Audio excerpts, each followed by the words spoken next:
জন্মের পর থেকে বাংলাদেশকে নিয়ন্ত্রণের জন্য সব পরিকল্পনা করেছে ভারত। অভিন্ন নদীর পানি বন্টন সমস্যা সমাধানে সবসময় গড়িমসি করছে দেশটি।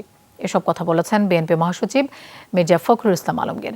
দুপুরে জাতীয় প্রেস ক্লাবে ভাসানী অনুসারী পরিষদের আয়োজনে মাওলানা ভাসানীর ঐতিহাসিক ফারাক্কা লং মার্চ দিবসের আলোচনায় একথা বলেন তিনি। বিএনপি মহাসচিব বলেন, নতজানু সরকার বাংলাদেশের স্বার্থ রক্ষায় ব্যর্থ। নিজেদের অধিকার ফিরে পেতে দেশের মানুষকে নিজের পায়ে দাঁড়াতে হবে।